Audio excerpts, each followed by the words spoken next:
Y buenas tardes a todos.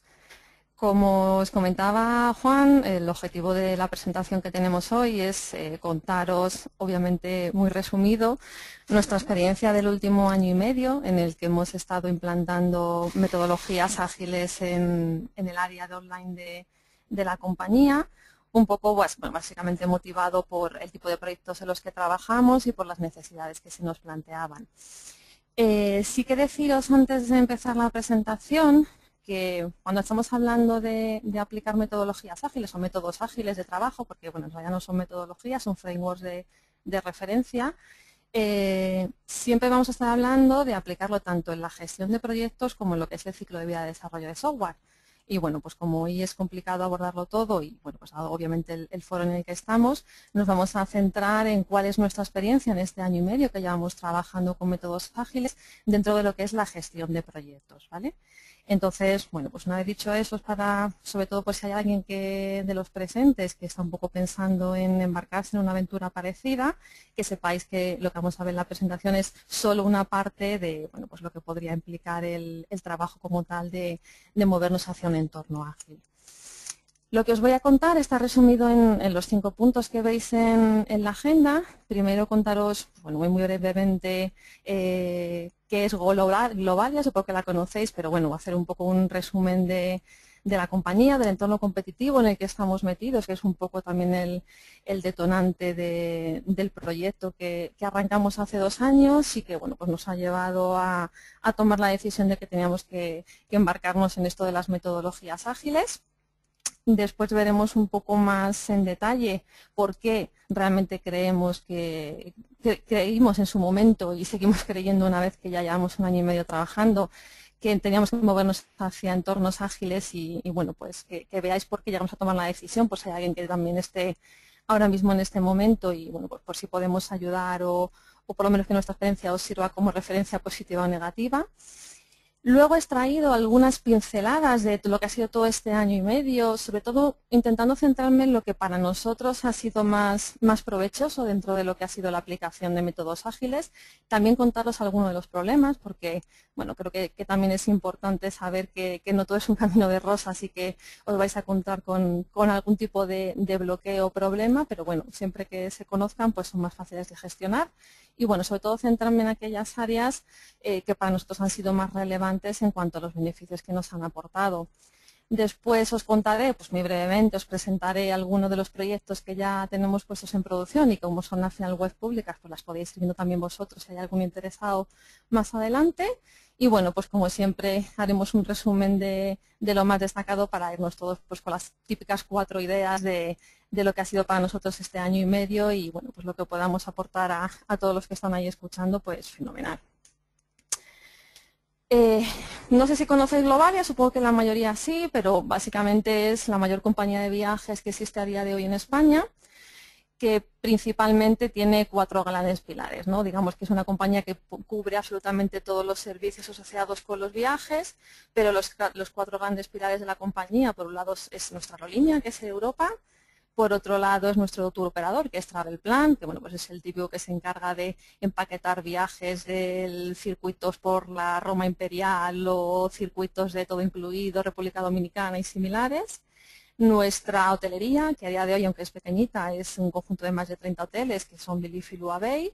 Y nuestras agencias de viaje pues más típicas y tradicionales, que son Alcon Viajes y Viajes Ecuador. Pero, ¿qué es lo que ha pasado en nuestro sector en esta última década? Pues básicamente que hemos tenido un crecimiento de competencia brutal y sobre todo que los canales online han tenido un crecimiento realmente espectacular. Si veis el gráfico que os pongo aquí abajo, partiendo por la base de todo, que son los proveedores de los servicios, es decir, aerolíneas y cadenas hoteleras, pues hace 10 años realmente su venta online era realmente anecdótica, sin embargo a día de hoy es uno de sus pilares. Ahora mismo todos los productores de producto están apostando muy fuerte por la venta directa y por quitarse intermediarios. Por otro lado, tenemos pues, bueno, las agencias más tradicionales, como la nuestra de Alcon Viajes, el Corte Inglés, los Barcelogs, etcétera, que obviamente también todos tienen su canal online de venta. Después entraron a jugar en el escenario todo lo que son OTAs, las Online Travel Agencies, que bueno, pues aquí desde un Expedia, Bookings, Rumbos, Logitravels, que bueno, pues supongo que los conocéis todos porque son verdaderos monstruos y tienen unos volúmenes de venta tremendos. También tenemos todos los metabuscadores tipo Kayak, Trivago, y por si eso era poco, tenemos a nuestro galán Google, que también hace ya unos cuantos años que se metió en esto de los viajes con Google Flight y Hotel Finder, ¿no? Entonces, bueno, pues podéis ver que el panorama competitivo en el que nos movemos es realmente tremendo, que el crecimiento de los canales online ha sido espectacular en esos últimos años y como consecuencia de ello, obviamente, todos los proyectos de tecnología, que son pues al final con los que yo estoy relacionada, pues cada vez tienen mayor relevancia, ¿no? Y obviamente en nuestra compañía y en compañías de la competencia. O sea que eso es para que veáis un poco el punto de partida que ya hace de por sí que los proyectos de tecnología y la competencia y la capacidad de reaccionar ante cualquier situación en la competencia, de crear proyectos que añadan valor, es un punto bastante importante. Entonces, en este panorama, pues nuestra compañía Globalia decide bueno, pues que tiene que arrancar un proyecto en el que potenciemos estos canales online, ¿no? Entonces, bueno, pues hace 2 años aproximadamente se crea una nueva dirección general, que es la Dirección General Online en la que yo trabajo, y bueno, pues unos cuantos valientes o no sé si incautos decidimos formar parte de este proyecto, ¿no? Entonces, bueno, pues es un proyecto que tiene grandes retos por encima de la mesa, en el que se ha creado un plan estratégico a 3 años, que estamos justo ahora a la mitad del plan, porque obviamente aunque se decide hacer este cambio hace 2 años, pues empezamos a trabajar realmente hace 1 año y medio, que es pues un poco todo el proyecto que os voy a contar, donde no solo hay un planteamiento importante de crecimiento de canales, también hay una apuesta importante por la mejora de la experiencia de usuario, que en todos nuestros canales online pues estaba bastante criticada y era bastante mejorable. También nos hemos embarcado en este proyecto en una actualización tecnológica completa de todas nuestras plataformas, es decir, no es solo un cambio de experiencia de usuario, cambio visual, sino que partíamos de tecnologías que estaban ya un poco obsoletas y hemos visto que obviamente para tener unos tiempos de respuesta que son los que nos exige esa competencia que veíais, pues era absolutamente fundamental irnos hacia tecnologías que nos permitiesen funcionar muchísimo más rápido, aunque bueno, esto ya os comento que no es objeto de esta presentación, pero es uno de los puntos importantes y uno de los grandes retos que teníamos que abordar. Necesitábamos urgentemente una mejora en la gestión de proyectos, para tener una mejor y mayor visibilidad de los proyectos, para no tener problemas con las planificaciones, para que todo el mundo supiese qué se estaba haciendo, cuándo y cómo, porque realmente ahí teníamos unas ciertas carencias que había que resolver.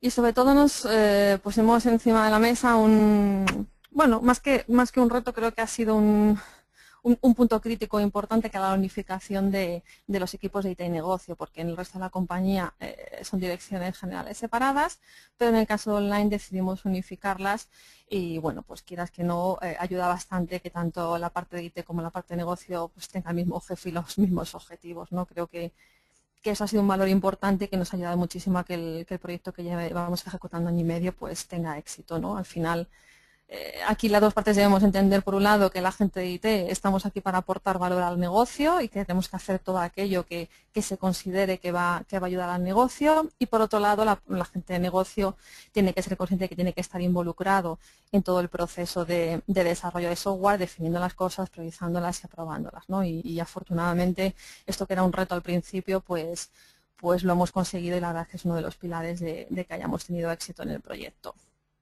Y nada, como os decimos, al final, como os decía, esto se refleja en un plan estratégico a 3 años, que bueno, tiene todos estos retos y más que veremos ahora, y bueno, pues algo muy importante, como no puede ser de otra manera, y es que tenemos que estar dando resultados a los 4 meses de empezar el proyecto, ¿no? Que esto, bueno, pues para los que estáis metidos en desarrollo de software sabéis que tiene cierta complejidad.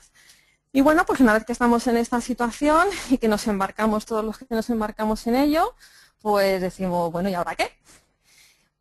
Y en el ahora qué, centrándonos solo en la parte de gestión de proyectos, como os comentaba, pues bueno, nos dimos cuenta que aplicando una metodología tradicional más metodologías tipo cascada, pues lo teníamos complicado, ¿no? Porque en 4 meses ser capaces de definir, analizar, ejecutar, probar y poner en producción un sistema, cuando probablemente y de manera habitual 4 meses nos tiraríamos haciendo el análisis funcional, pues parecía que no encajaba demasiado, ¿no? Entonces, bueno, pues básicamente lo que decidimos es analizar en qué punto estábamos, qué necesidades realmente teníamos para ser capaces de llevar a buen término todo lo que se nos pedía dentro del proyecto estratégico y ver qué es lo que nos aportaba un método de gestión de proyectos ágil y bueno, pues vimos que aquello encajaba perfectamente y por eso tomamos la decisión de seguir adelante, ¿no? Entonces, bueno, resumo un poquito todo lo que analizamos para que, bueno, pues veáis un poco qué es lo que nos motivó al cambio. Si es que me funciona, que no me deja pasar. Aquí estamos.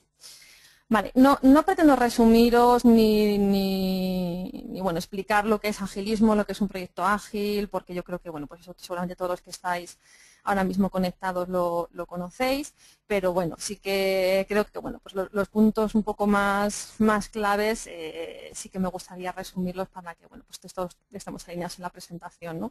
Porque realmente cuando hablamos de agilismo, el problema que nos podemos encontrar si alguien pues, se empieza a embarcar ahora en una aventura de este tipo, es que o sea, realmente no hay una definición estándar de lo que es agilismo, lo que es un proyecto ágil. Tenemos el manifiesto ágil, que seguro que todos lo habéis leído, pero que bueno, en realidad es una declaración de intenciones, un conjunto de principios en los que nos queremos basar para el desarrollo de software, pero realmente no es una definición en sí mismo de agilismo, de proyecto ágil. Al final, si habláis con unos, para unos es una cultura y unos valores, para otro es trabajar con equipos pequeños y multidisciplinares, autoorganizados, que construyen software de manera iterativa e incremental, para otros es implementar un conjunto de buenas prácticas, para otro agilismo es Scrum, en fin, al final, y sin pretender dar una definición como tal, es un poco de todo, ¿vale? Para nosotros, que llevamos embarcados en esto 1 año y medio, al final lo que hemos visto es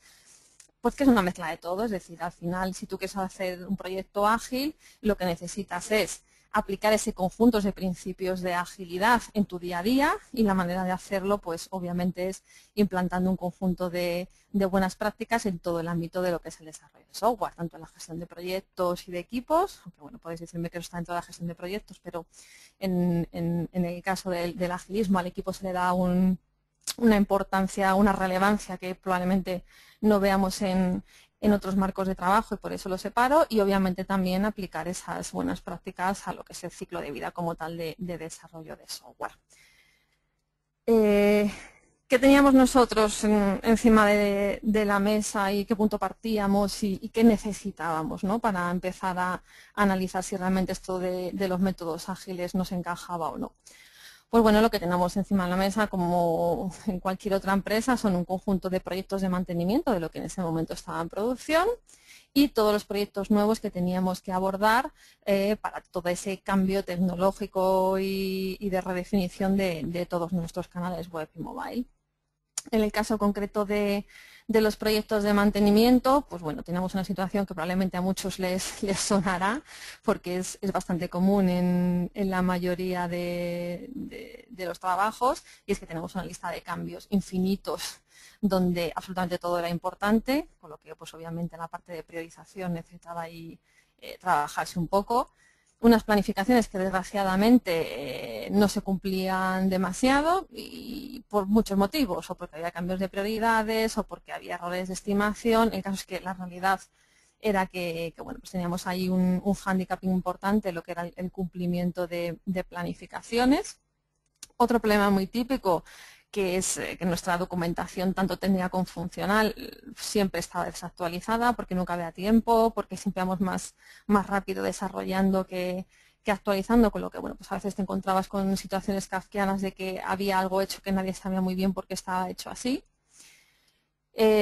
Las herramientas de comunicación interna, tanto dentro del propio equipo, que además nosotros lo tenemos distribuido geográficamente, como con el equipo de negocio, pues bueno, al final no estaban resultando nada eficientes, porque bueno, pues tú puedes tener muchos documentos funcionales, planificaciones, actas, Excel, correos, pero realmente no teníamos una manera de tener accesible todas las la información que se necesitaba en cada momento y que eso nos sirviese para, bueno, pues tener una visión unificada de ejecución o de estado de nuestros proyectos. Un equipo técnico, además, que estaba, bueno, pues bastante encasillado, es decir, estaba pues la gente que sabía hacer vuelos, la gente que sabía de hoteles, la gente que sabía de vacaciones, pero realmente era complicado mover a la gente del equipo de un área a otra. Y sobre todo, bueno, pues con lo que era la relación IT y negocio, pues necesitaba también mejorarse, ¿no? Porque no estaba yendo la cosa muy fluida. Entonces, bueno, ante una situación así, ¿qué es lo que necesitábamos? Pues obviamente necesitamos mejorar muchísimo todo lo que era la parte de Time to Market para ser capaces de sacar cambios o cosas nuevas cada 2 semanas, porque al final dentro de un proyecto de mantenimiento, pues normalmente los cambios que se plantean son pequeños, por lo menos en nuestro caso. También era necesaria una reconversión del equipo, de manera que evitásemos cuellos de botella. Uno de los objetivos claros del proyecto es que pudiésemos formar a la gente de manera que después la pudiésemos mover por los distintos negocios y que según las necesidades o las urgencias en cada momento, pues que tuviésemos la capacidad de tener esa movilidad. Necesitábamos clarísimamente un método de trabajo y unas herramientas que nos ayudasen a saber en todo momento en qué situación estaba nuestro proyecto, sin tener que recurrir pues, a un Gantt o a 20 documentos Word. Y sí que era importante también para nosotros, ya que empezamos como equipo, una parte de equipo nuevo bastante importante, ser capaz de cambiar esa percepción de que la gente de IT no aportamos valor. Es decir, teníamos que ser capaces de demostrar que sí que estábamos aportando valor y obviamente la única manera de demostrar eso es teniendo algo medible, ¿no? Sí, porque al final es lo que se puede medir se puede evaluar, ¿no? Entonces, bueno, pues esto era nuestra situación en la parte de mantenimiento de proyectos y en la parte de nuevos proyectos, como os decía, pues tenemos todo un plan de transformación tecnológica de todos nuestros canales web y mobile, donde el principio de todo es que cada 4 meses como mucho teníamos que estar dando resultados en todos ellos, ¿no? Entonces, bueno, pues aquí obviamente las necesidades eran todavía más críticas porque necesitábamos encontrar una forma de trabajo que nos permitiese conseguir eso y minimizar los riesgos que obviamente significa ese tipo de trabajo. Por un lado, todos los riesgos de tiempo, que en 4 meses en un proyecto tradicional, pues eso, has hecho el análisis funcional y poco más. Aquí en 4 meses teníamos que ser capaces de hacer el análisis, el diseño, el desarrollo y la puesta en marcha. Obviamente necesitábamos también encontrar un método de trabajo que nos permitiese poder ser eficientes y trabajar, a pesar de que no teníamos los requisitos definidos 100% ni 50%, es decir, arrancamos el proyecto y se fueron definiendo los requisitos sobre la marcha. Y obviamente, aunque en este caso no vamos a entrar en ello, sí que teníamos también un riesgo importante en cuanto a actualización tecnológica del equipo porque hicimos un cambio pues, bueno, bastante importante en lo que es la arquitectura tecnológica. Necesitamos ser capaces de tener esa flexibilidad para asumir cambios durante el ciclo de vida, porque obviamente si los requisitos no están definidos, eso quiere decir que van a ir cambiando y no podía ser un drama que eso sucediese. Y lógicamente era clave, y afortunadamente eso sí lo conseguimos, que tanto la parte de IT como negocio trabajásemos como un equipo, ¿no? Porque al final, con todas esas restricciones de tiempo, con todos esos riesgos que teníamos encima de la mesa, o conseguíamos trabajar como un equipo o la cosa tenía mala pinta. Entonces, bueno, con estas necesidades que nosotros teníamos, lo que empezamos a estudiar es, bueno, vale, y entonces en la gestión de proyecto, ¿qué hacemos, no? Y ahí, pues obviamente consultamos a distintas compañías que eran expertas en el tema, porque, bueno, pues obviamente hay que apoyarse en quien sabe, porque aunque te leas 3 libros de Scrum, pues hay que intentar escuchar a los que ya han hecho esto y lo han hecho con éxito. Y todos nos recomendaron hacer una gestión de proyectos basada en Scrum. Y bueno, pues también sin ánimo de definir qué es Scrum, porque seguro que también lo conocéis todos, pues no es más que un método ágil que está orientado a la gestión de proyectos. Es un método iterativo, y eso quiere decir que nosotros dividimos lo que son los desarrollos o las entregas en pequeños proyectos que van de 2 a 4 semanas, que se denominan sprints en Scrum. Es un método incremental, es decir, cada vez que tú cierras este ciclo tienes un software que está finalizado y que puedes poner en producción. Obviamente está priorizado porque cada 2 semanas tú te centras en trabajar en lo que estás haciendo y el resto de temas te olvidas de ellos, pero hay que priorizar lo siguiente que va a entrar en el siguiente sprint. Solo nos centramos en las cosas que son prioritarias y obviamente importantísimo, esas 2 semanas no se toca nada. Y se basaba en equipos autoorganizados y multifuncionales que también eran uno de nuestros focos importantes, ¿no? Entonces, bueno, parecía que la cosa así de partida pintaba bastante bien, ¿no?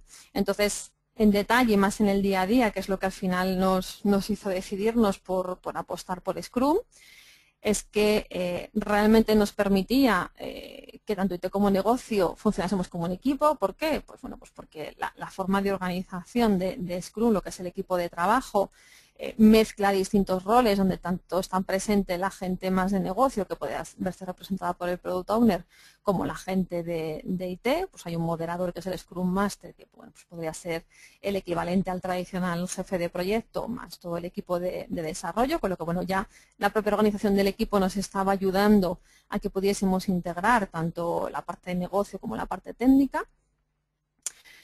Luego es importante, yo creo que esto es una de las claves para poder llevar a cabo pues, bueno, un proyecto en el que las cosas no están definidas, hay que definirlas sobre la marcha y que además pueden cambiar.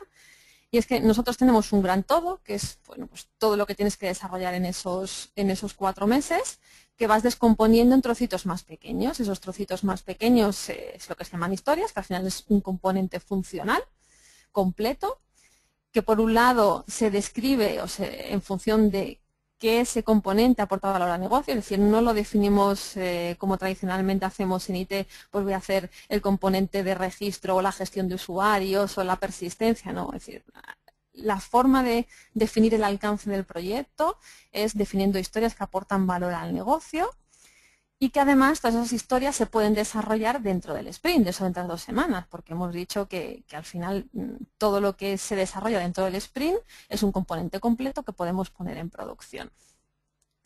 También era importante que teníamos un backlog de funcionalidad pendiente de desarrollar priorizado, es decir, al final con negocio teníamos que acordar cuáles eran las historias que entraban en el siguiente sprint por prioridad de negocio. Teníamos las entregas iterativas, como veíamos, cada 2 o 4 semanas. Entonces, en nuestro caso decidimos utilizar el sprint de 2 semanas porque como teníamos proyectos de 4 meses, cuanto antes tuviésemos resultados y fuésemos viendo el avance del proyecto, muchísimo mejor. No necesitamos analizar toda la funcionalidad completa, nos centramos en la funcionalidad del sprint que vamos a arrancar para que la gente se centre tanto en definir como en trabajar sobre ese sprint y del resto en principio se olviden. Y como además nos centramos en ese sprint y el siguiente simplemente es backlog, nos permite que si en algún momento dado nos damos cuenta de que bueno, pues un poco la idea que teníamos de los siguientes sprint no tiene sentido, los podemos cambiar y por tanto estamos pudiendo asumir cambios, estamos pudiendo hacer cambios de requisitos sin que esa gestión de cambios sea un drama realmente, ¿no? Al final tú tienes un backlog, unas historias y te pones a trabajar en ellas realmente cuando forman parte de un sprint, ¿no? Entonces eso te ayuda bastante a tener esa flexibilidad que también nosotros necesitábamos de ir definiendo el alcance según fuésemos avanzando en el proyecto y además que nos permitiese hacer cambios sin que fuese traumático. Y bueno, pues el equipo funciona en un principio que no está basado en la jerarquía, sino en la colaboración, aunque bueno, también hay que ser conscientes de que no tenemos que desperdiciar la especialización, ¿no? O sea, una cosa es que por principio todo el mundo puede hacer de todo, pero lógicamente pues tampoco Scrum te está diciendo que no aproveches la especialización y el conocimiento de las personas. El punto 8, bueno, pues ha sido yo creo que bastante decisivo y en el momento que lo analizamos también nos lo pareció. Y es que dentro de Scrum los mecanismos para planificación y control del proyecto la verdad es que son realmente interesantes. Lo que nos vamos a encontrar es una primera reunión de planificación del sprint, donde es importante que participe todo el equipo, por eso os decía que la relevancia del equipo dentro de la gestión de proyectos ágiles, pues la verdad es que está bastante definida y desde luego los resultados para nosotros han sido muy buenos. Como decía, hay una reunión de planificación del sprint donde participa todo el equipo y donde se decide cuáles son esas historias que van a entrar en en el sprint y se las evalúa porque, bueno, pues al final dentro de un sprint pues tenemos una capacidad en función del tamaño del equipo y no podemos meter más historias de las que realmente somos capaces de hacer. Entonces en esa reunión se queda claro qué es lo que se va a hacer y lo que nos vamos a centrar las 2 próximas semanas. El equipo se centra en eso y no se cambia nada durante ese tiempo. Después hay una reunión diaria, que es el daily meeting o el del Scrum, cuyo objetivo es 15 minutos de reunión, pero que nos sirve a todos para que cada una de las personas diga qué hizo el día anterior, qué va a hacer ese día y qué problema se ha encontrado.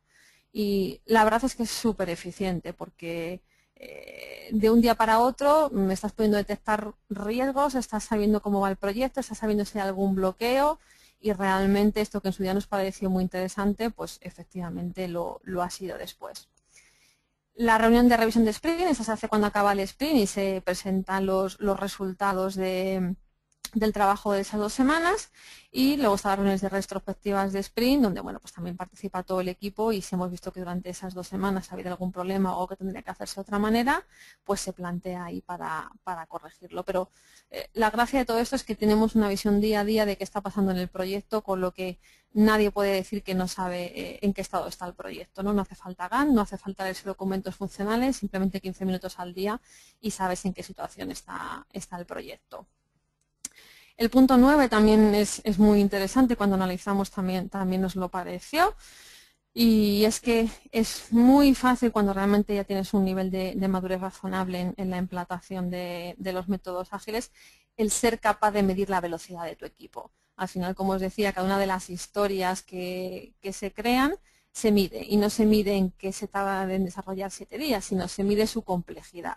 Los puntos de historia, luego hablamos un poco de lo que es la vara de medir, o sea, qué es complejidad, qué es 1 de complejidad, qué es 2, qué es 3, ¿no? Porque obviamente no todas las varas de medida van a ser igual, pero sí que es cierto que en el momento que tú ya estableces un sistema de medida y que la gente del equipo está inmersa en ello, de una manera muy rápida, tú puedes saber qué cosas puedes abordar y puedes tener una predictibilidad tremenda con respecto a todo lo que queda pendiente, ¿no? Porque en el momento que tú defines las historias y les das una puntuación, y sabes perfectamente que la velocidad de tu equipo por sprint es de X puntos, pues rápidamente haces las cuentas y sabes cuántos sprints necesitas para finalizar la funcionalidad que te queda pendiente.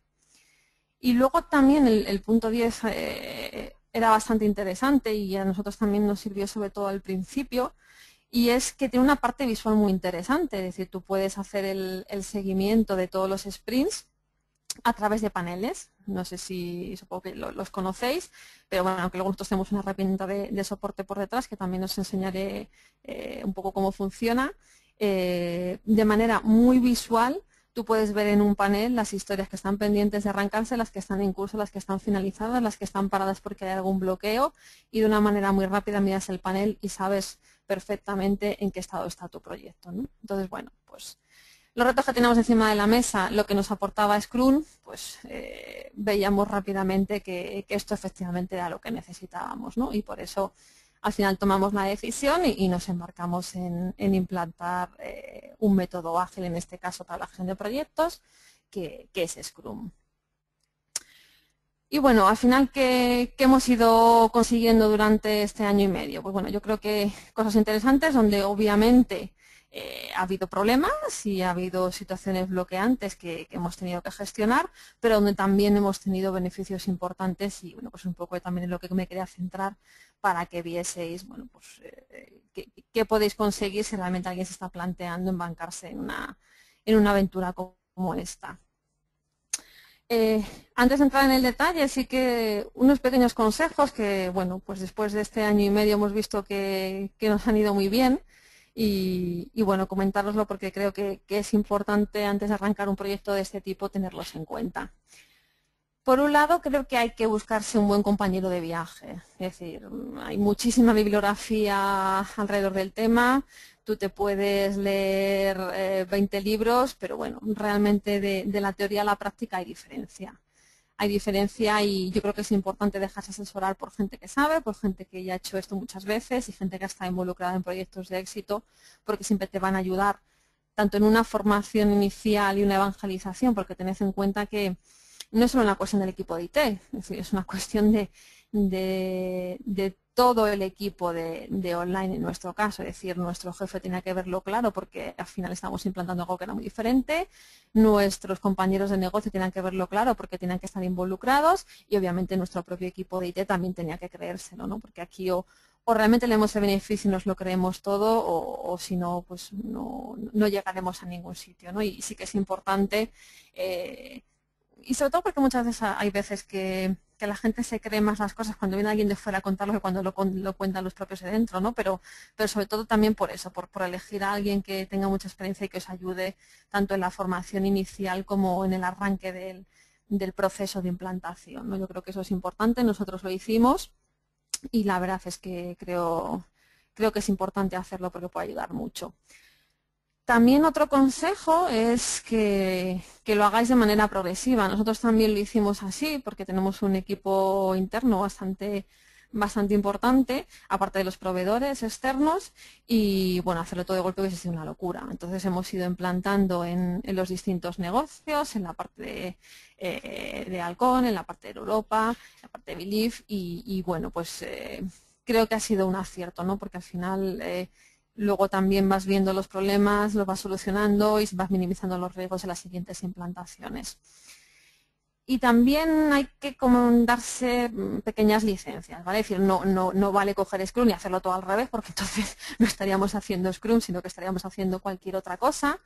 Pero sí que es cierto que no todos los equipos son iguales y no vale lo mismo para todo el mundo, ¿no? Entonces, bueno, pues nosotros, por ejemplo, en el caso del equipo, aunque Scrum dice que todo el mundo puede hacer de todo, pues hemos seguido manteniendo una especialización tanto en la parte de análisis como en la de pruebas, porque de momento nos estaba yendo bien y no queríamos arriesgarnos a perderlo. Cuando ya tengamos la madurez suficiente, pues probablemente podamos hacerlo de otra manera, pero según arrancamos no veíamos que pudiésemos cubrir bien estas dos partes y que todo el mundo hacía de todo.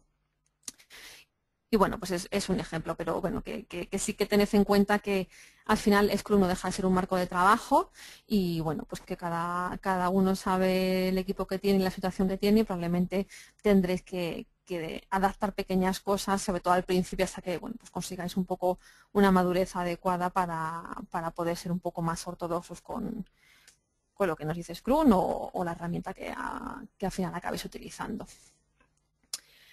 Bueno, pues ahora entramos un poco en lo que son cada una de las partes que os decía que desde mi punto de vista nosotros nos han aportado más y que sí que quería contaros porque creo que merece la pena. Y yo creo que uno de los puntos donde hay más diferencias y donde por lo menos a nosotros nos ha aportado más en positivo es en la definición del alcance del proyecto. Como os decía, o sea, nosotros nos enfrentamos a una situación en la que los requisitos ni van a estar definidos ni desde el principio del proyecto y además luego nos van cambiando, con lo que lógicamente es la parte de definición de alcance y pensar en hacer un documento con 4 meses de análisis de requisitos, pues es absolutamente inviable.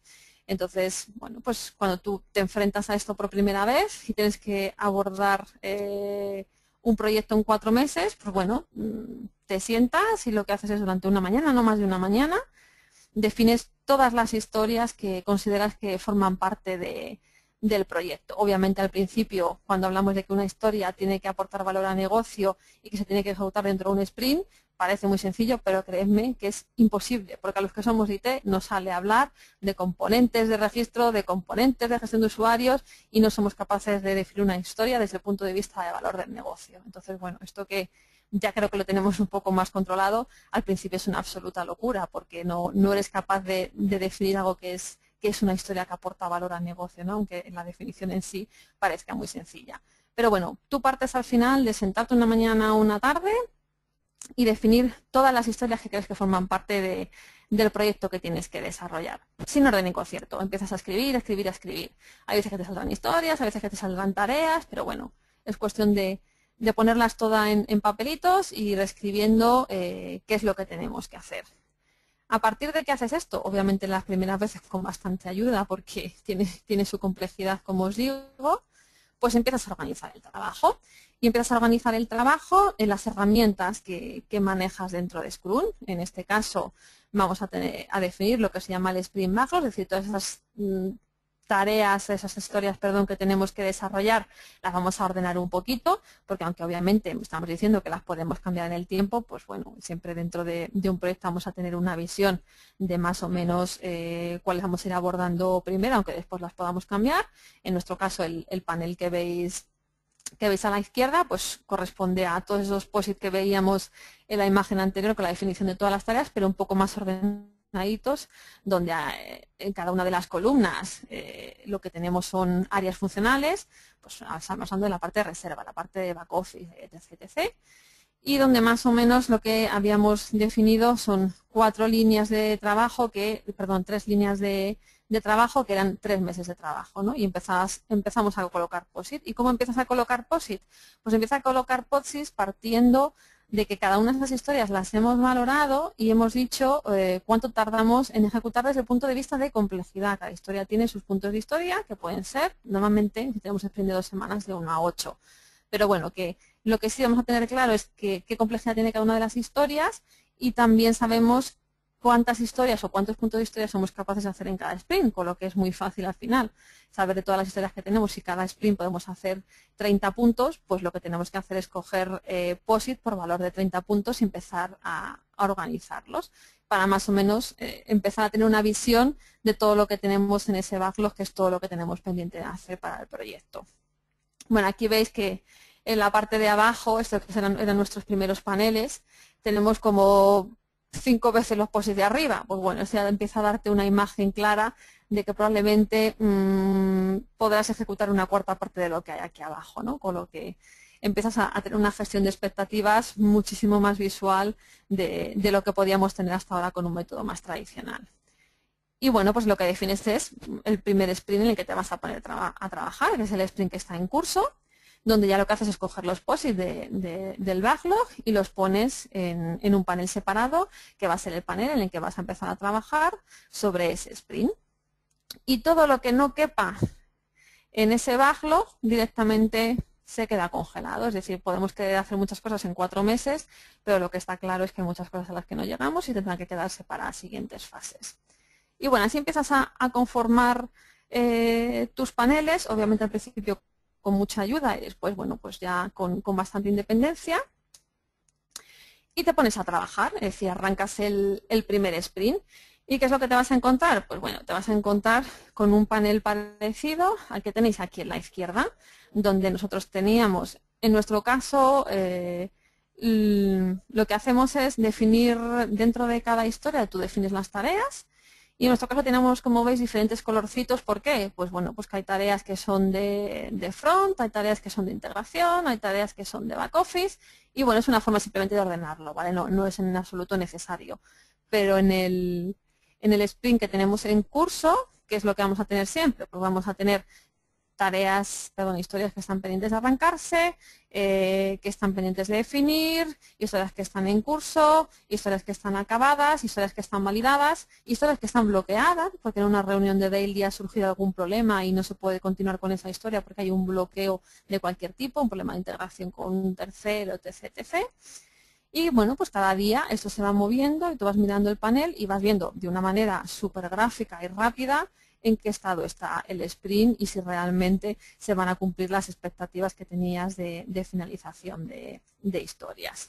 Y bueno, pues luego siempre vamos a ir manteniendo el backlog porque al final los siguientes sprints van a ir saliendo de ese backlog para ir conformando el sprint en curso. Y bueno, todo esto está muy bien porque bueno, pues, es muy visual y te ayuda a tener una visión clarísima del proyecto, pero bueno, al final obviamente la descripción funcional de una historia no se puede hacer en un POSIT, con lo que bueno, pues al final nosotros tenemos una serie de herramientas por detrás que nos están dando soporte al trabajo más fino.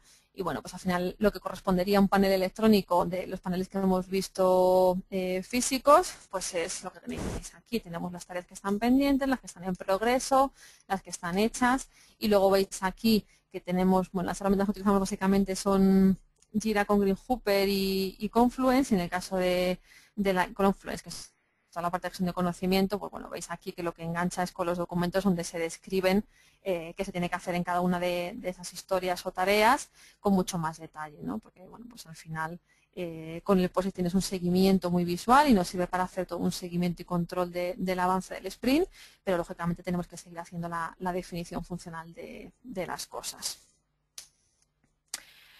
Luego también hay otras herramientas para hacer el control del alcance que son bastante interesantes, ¿no? Hay varias, pero bueno, nosotros utilizamos principalmente el Burdown, que bueno, no sé si se ve muy bien, pero en el eje vertical lo que vamos a encontrarnos son los puntos de historia que vamos ejecutando.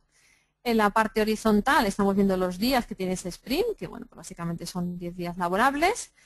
Y bueno, cuando empiezas a trabajar con este método, pues lo que te pasa es pues lo que tenéis a la izquierda, ¿no? Que es justo lo que nunca debería pasar. Por un lado hay lo que se llama el encefalograma plano, el efecto encefalograma plano, y esto es que si veis la gráfica, en teoría, siendo puristas, la gráfica tendría que ser una especie de escalerita, ¿no? Decíamos cubriendo puntos de historia desde el primer día, pero bueno, lo que te pasa habitualmente cuando empiezas es que no terminas ninguna historia y el último día terminas la mitad o casi todo. ¿Esto qué significa? Pues eso significa que estás haciendo un proyecto tradicional con entregas cada 2 semanas. Pero bueno, es lo que pasa al principio, que hay que aprender a trabajar con un método ágil. O te pasa lo que veis abajo, que es el efecto Manhattan. Tú arrancas un sprint con una serie de puntos y de repente los puntos se triplican. ¿Por qué? Porque se nos ha olvidado definir la mitad de las cosas y por mitad del sprint nos damos cuenta que nos falta pues muchísimo trabajo por hacer y de repente los puntos empiezan a crecer, ¿no? Bueno, pues esto es una locura que nunca debería pasar, pero bueno, que hay que asumir que cuando arrancas un proyecto y empiezas a trabajar con un método diferente, pues esto puede pasar, ¿no? Es decir, al final, ¿cuál es un poco a lo que tenemos que tender cuando ya nos vamos entrando en un proceso más de madurez? Pues bueno, es lo que os decía, un poco una escalerita, que más o menos según avanza el sprint, pues se van resolviendo distintas historias que además se tienen que ir validando para que no lleguemos el último día con todas las historias pendientes de validar, porque entonces no podríamos poner nada en producción, ¿no? Y esta también es una herramienta muy útil, que aparte de que los POSIT sean muy visuales y lo puedas ver, pues con esas herramientas rápidamente también te puedes estar dando cuenta de si el proyecto, el sprint va bueno, pues razonablemente bien o también tiene muy mala pinta, ¿no? Es una de las herramientas más habituales para el control del alcance del proyecto. Y bueno, en esta parte contaros como resumen que, bueno, pues siempre te vas a encontrar una serie de problemas, sobre todo al principio, como os contaba, y es qué es una historia y cómo definimos historias que aporten valor al negocio, ¿no? Frente a componentes tecnológicos. Bueno, esto al principio cuesta muchísimo, pero bueno, al final si realmente elegís a alguien que os acompañe en el camino, os irá formando y bueno, pues luego saldrá intuitivo, ¿no? Pero es uno de los grandes problemas que te encuentras cuando empiezas a trabajar con un método ágil. También hay un bloqueante típico que es la priorización de tareas, y esto va más por la parte de negocio, ¿no? Pero bueno, pues al final estamos acostumbrados a que todo es importante y parece que es complicadísimo ser capaces de seleccionar y de priorizar qué es lo que hay que hacer, ¿no? Entonces, bueno, esto al final también genera ciertos problemas, pero bueno, al final también con ayuda de gente que sabe y obviamente también un poco con la visión clara de cuáles son los elementos más importantes del proyecto que tienes que ejecutar en ese momento, pues se va superando. Y luego lo que os decía, cerrar y verificar historias en todo el propio sprint, porque si no estamos acostumbrados a realmente trabajar con un método ágil, vamos a seguir haciendo proyectos en cascada con entregas cada 2 semanas. Lo que va a pasar es que todas las historias se cierran en el último día, por tanto ninguna se ha podido verificar, por tanto nunca vamos a poder ponerlo en producción porque ninguna historia está aprobada y cuando la empecemos a probar fallarán, ¿no? Pero bueno, una vez superados estos puntos que son los típicos en el arranque de una implantación ágil, pues a partir de ahí los beneficios son muchísimos. Pues tenemos la capacidad de definir y gestionar el alcance de una manera muy eficiente y muy visual, sobre todo la parte de paneles. Si la utilizáis, realmente es impactante cómo eres capaz de un solo vistazo según llegas por la mañana de saber en qué situación está tu proyecto. Somos capaces de gestionar mucho mejor las expectativas de los usuarios de negocio, porque tú te los llevas delante del panel y rápidamente, aunque solo sea a bulto, contando los POSIT, ya saben que hay cosas que no se van a poder desarrollar. Consigues una gestión de cambios no traumática, porque como al final el equipo se está centrando en trabajar en el sprint en curso, pues lo que venga después es susceptible de ser modificado y por tanto no es una gestión tan traumática, aunque obviamente va a implicar refactorización y eso es nuestro día a día. Los que estéis en la parte técnica hay que asumir que el estar haciendo modificaciones o adaptaciones en la parte técnica va a ser inevitable si realmente queremos ser capaces de gestionar cambios continuos.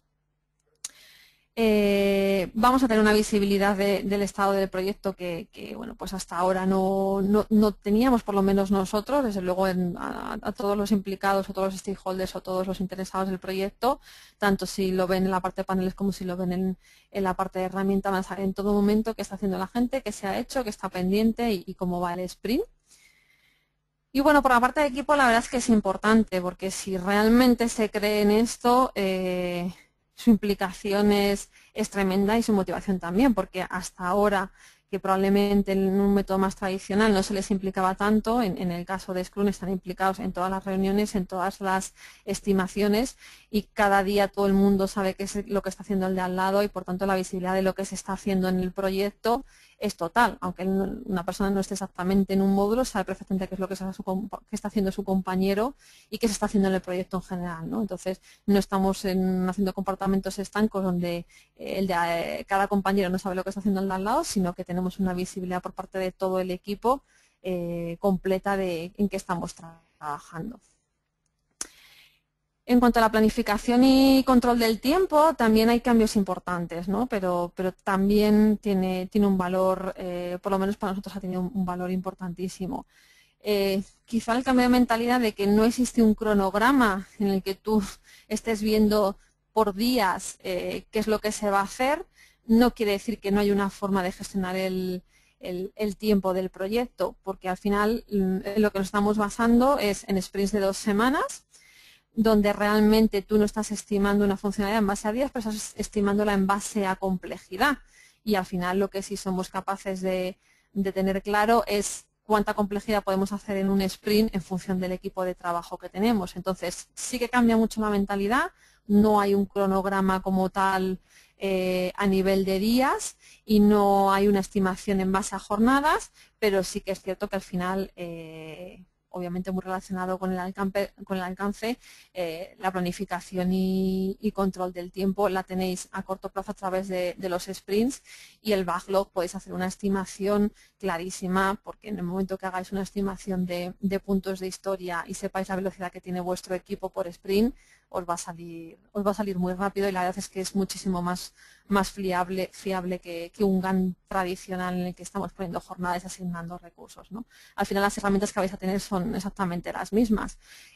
Por un lado vamos a tener la parte más visual en la que tú tienes un control del tiempo de 2 semanas y con las herramientas internas que tenemos, pues al final tenemos todas las tareas asignadas a personas, aunque bueno, pues yo he quitado las imágenes, pues estos son pantallazos reales de nuestras herramientas de trabajo, pero todas las tareas tienen asignadas personas y tenemos un sprint que son 2 semanas, ¿no? Entonces, bueno, el cronograma como tal cambia un poco, pero realmente lo estás teniendo, ¿no? Tú estás teniendo una visión a corto plazo de cada sprint y una visión más a medio plazo con tu backlog a través de la estimación de la complejidad de las historias. ¿Qué problemas nos encontramos en la gestión del tiempo? Pues que lógicamente cambiar esa mentalidad de estimar, pasar de estimar jornadas a estimar puntos de historia y saber que una historia tiene 2 puntos o 1 o 3 en función de la complejidad, pues esa barra inicial de qué es complejo y qué es 1 y qué es 2 o qué es 3, realmente no es fácil, ¿no? No me meto a contaros un poco cuáles son las herramientas para hacer esta estimación, porque entiendo que las conocéis y en cualquier caso tampoco creo que haya que meterse en ello, pero al principio es una locura. Os puedo decir que nosotros, por ejemplo, teníamos 2 equipos diferentes, uno trabajando en la parte de mantenimiento y otro en la parte de desarrollo, y cada sprint con un número de personas idéntico, unos decían que eran 120 puntos y otros decían que eran 40. ¿Y por qué? Pues bueno, pues que esa vara de medir, bueno, hasta que la ajustas y todo el mundo considera que la complejidad 3 es esto o es lo otro, pues lógicamente lleva su tiempo, ¿no? Aunque bueno, pues como os digo, si os acompaña alguien durante el camino que sabe, pues os puede ayudar a a unificar esa vara de medir, ¿no? Pero al principio es bastante confuso el pensar en puntos de historia y no en jornada, que es a lo que estamos acostumbrados. Y bueno, pues un poco repetir lo mismo, el problema de ser capaz de cerrar y verificar historias durante el sprint también es importante, ¿no? Porque en la gestión de tiempo se supone que nosotros cerramos el sprint con historias perfectamente terminadas y probadas y para poner en producción, y bueno, pues esa parte al principio nos flojeó bastante. Pero por otro lado hemos tenido unos beneficios más que importantes, porque al final con esa forma de trabajar eres capaz de identificar la velocidad de tu equipo muy rápidamente. Después de haber hecho los primeros sprints empiezas a darte cuenta, una vez que tengas unificada la vara de medir, claro está, que tu equipo es capaz de hacer por sprint 30 puntos, 20, 15, da igual, según tengas tu vara de medir, pero sabes que esa es la velocidad de tu equipo. Y por tanto, cuando tienes las historias en el backlog y tienes los puntos de esas historias, rápidamente te vas a hacer una composición del logger sabiendo cuántos sprints necesitas para acabar esa funcionalidad. Esta parte la verdad es que es realmente interesante y te ayuda a tener una predictibilidad bastante importante. A nosotros, desde luego, nos ayuda muchísimo a tener unas estimaciones muchísimo más exactas, tanto a corto como medio plazo, como os decía. Y bueno, pues al final todo el que quiere tiene accesible ese cronograma, por llamarlo de la manera tradicional, ¿no? Tú te acercas al panel, tú te accedes a las herramientas de gestión y sabes rápidamente en cuál es la gestión del tiempo de tu proyecto porque lo tienes accesible en todo momento, ¿no? O sea que ahora ya no vale el decir no sé qué estás haciendo ni cuánto vamos a tardar en hacerlo porque todo el mundo tiene las herramientas para verlo, ¿no? Además de un solo vistazo. En cuanto a la gestión del equipo como tal, que ya os digo que en Scrum y en general en todos los métodos ágiles se da mucha importancia, pues también hemos tenido nuestros problemas, porque cuando hablas de que no hay jerarquías y cada cual se autogestiona y es responsable de su trabajo, pues no es tan fácil, porque no todo el mundo lo ve así, ¿no? Y pues, a veces es más fácil para ciertas personas que le digan lo que tienen que hacer que el ser autogestionados y ser responsables de su trabajo, ¿no? Entonces, bueno, pues eso al principio sí que es cierto que no con todo el mundo, porque obviamente hay gente que estaba encantada, pero bueno, sí que fue un punto que tuvimos que gestionar en el arranque de todo el proyecto. Y bueno, pues el que todo el mundo pueda hacer de todo, pues también costó, ¿no? Porque al final mucha gente piensa que yo estoy aquí para hacer esto y no me exijas nada más. Y bueno, pues dentro de Scrum no es así, ¿no? Es decir, todos debemos tener la capacidad de hacer de todo y eso al principio, pues bueno, también nos costó. Eso junto con que cada día cada cual tiene que retratarse. Al final todo en el daily cada uno tiene que decir qué ha hecho y qué va a hacer y cuando lleva 3 días diciendo que tiene que hacer algo que no ha hecho, pues bueno, también al principio cuesta acostumbrarse a ese tipo de cosas, ¿no? Pero por otro lado, pues bueno, al final realmente el equipo tenía muchas ganas de cambiar y se han metido en esto de lleno y les ha encantado y están súper motivados y realmente tienen esa visibilidad completa del proyecto que decíamos antes que con un método de trabajo tradicional de los que teníamos hasta ahora, pues bueno, no era así, ¿no?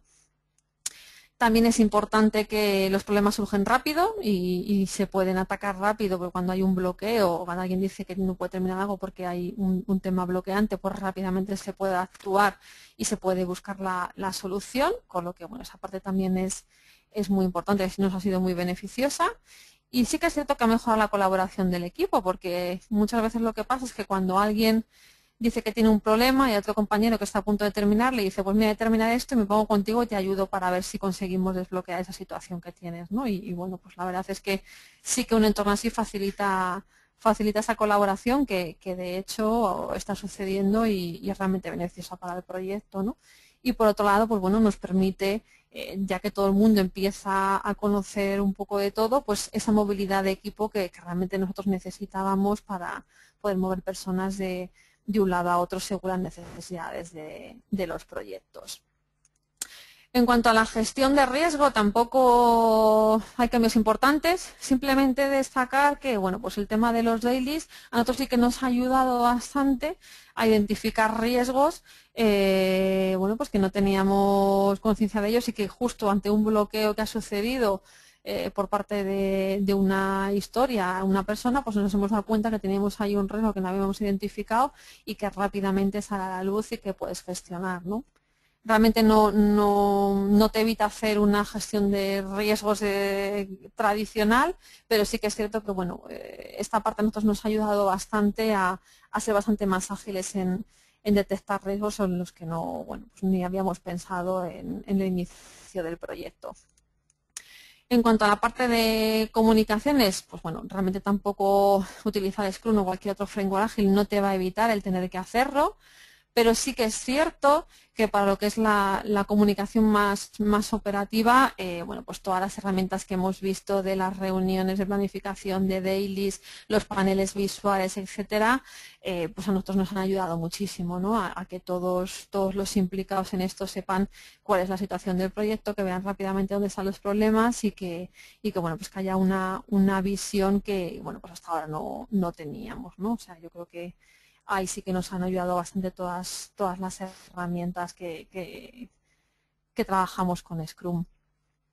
Y luego, bueno, pues hay un punto que podemos llamar oscuro, y es más que nada toda la parte de gestión de proveedores, ¿no? Porque, bueno, pues si trabajas con equipo interno no hay ningún problema, pero en el momento que tienes que hacer contrataciones externas, bueno, pues esto no está resuelto, es decir, no tenemos, aunque bueno, sí que hay ya bastante documentación al respecto, pero creo que todavía no somos capaces de hacer un contrato ágil. Y claro, si nosotros pretendemos hacer proyectos ágiles con contratos cerrados con proveedores, pues es complicado, ¿no? Al final, si yo tengo un contrato cerrado y quiero tener unos requisitos y un alcance y un dinero y un tiempo, y luego por otro lado pretendo hacer un proyecto ágil donde pueda cambiar los requisitos y donde pueda gestionar cambios, pues parece que no cuadra mucho, ¿no? Y sí que es cierto que al final o somos capaces de llevar esa mentalidad de agilismo a todos los niveles de dirección y a nuestros compañeros de asesoría jurídica, que al final son los que redactan el contrato, o al final vamos a tener contratos en los que hay una definición fija, un precio fijo y unas penalizaciones, y eso, bueno, pues es bastante incompatible con hacer un proyecto ágil, ¿no? Entonces, bueno, pues aquí queda mucho que trabajar, ¿vale? No, simplemente era una puntualización, pero pues bueno, supongo que habréis leído cosas al respecto y sí que es un tema que todavía está bastante verde y en el que hay que trabajar.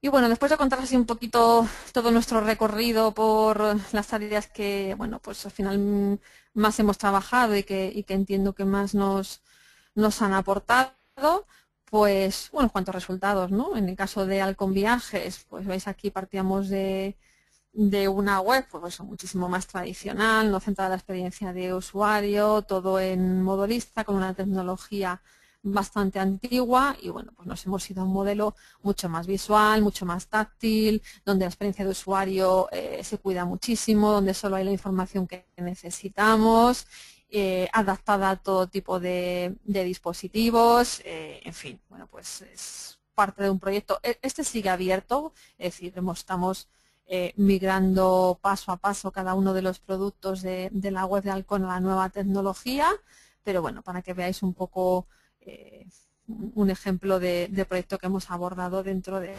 el caso de Alcon.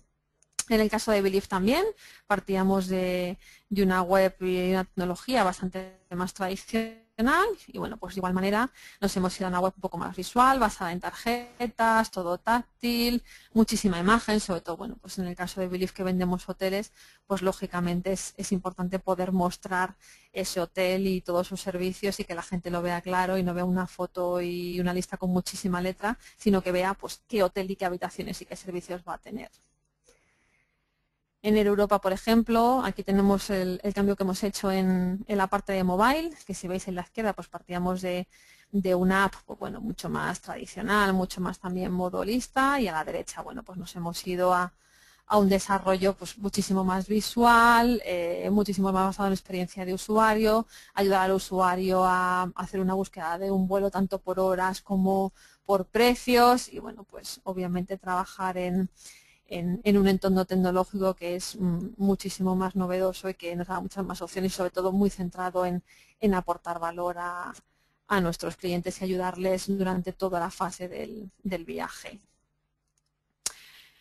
Y bueno, pues después de ver un poquito todo lo que hemos hecho y bueno, pues ver dónde hemos encontrado esos problemas, ver dónde hemos tenido esos beneficios. Esta obviamente es nuestra experiencia y bueno, pues espero que si alguien se quiere embarcar en alguna aventura parecida le sirva. Pues vamos a resumir, ¿no?, un poco todo lo que hemos visto.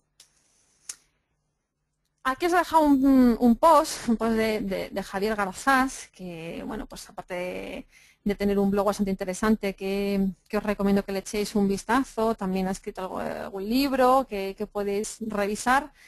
Sí que es importante lo que hay detrás de este post, que intentaba ser un poco, cerrar con una pequeña nota de humor, y es que tengamos cuidado, ¿vale? Que tengamos cuidado porque, como bien decía la película, ¿por qué lo llaman amor? Es decir, agilidad, cuando quieren decir sexo, es decir, cascada.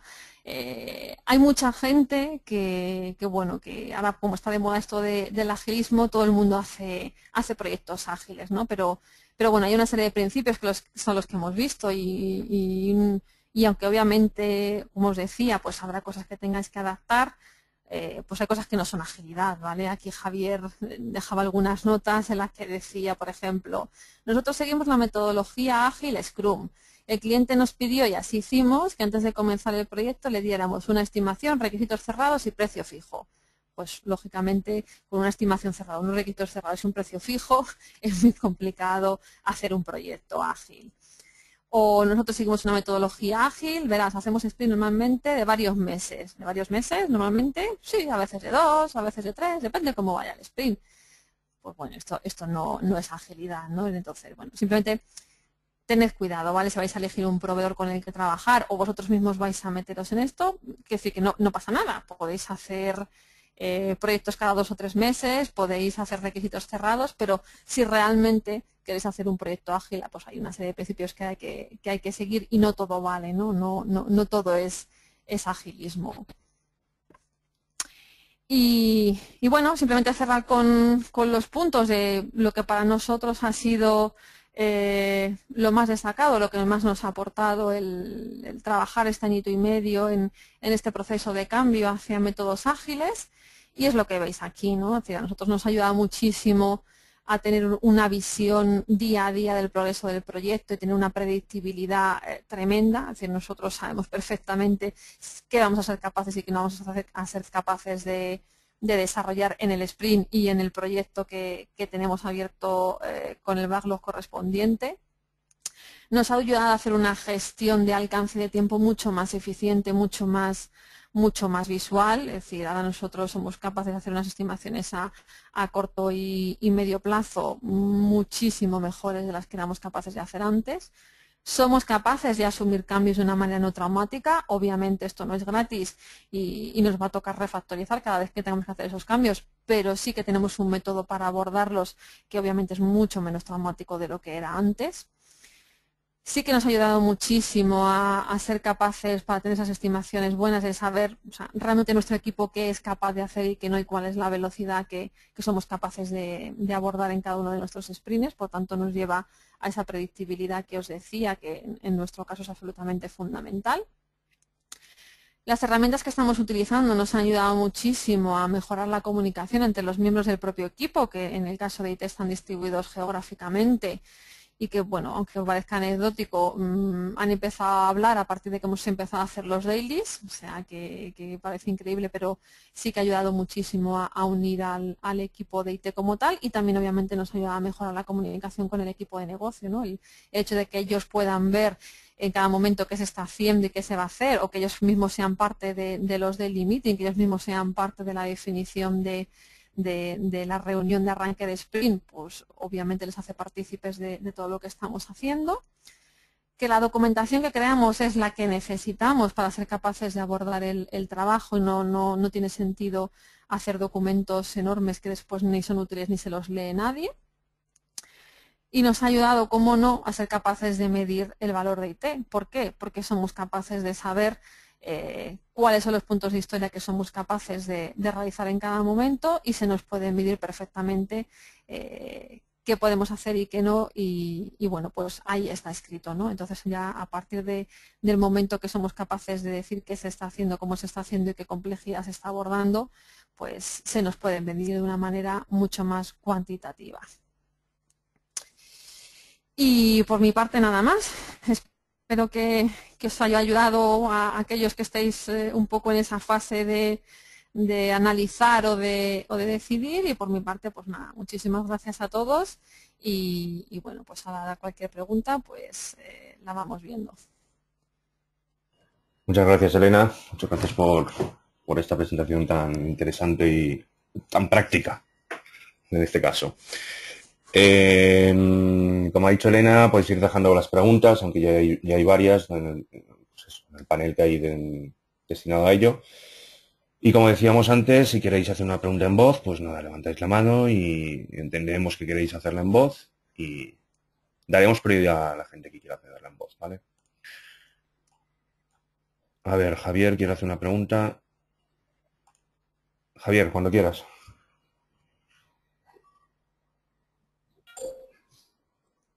Javier.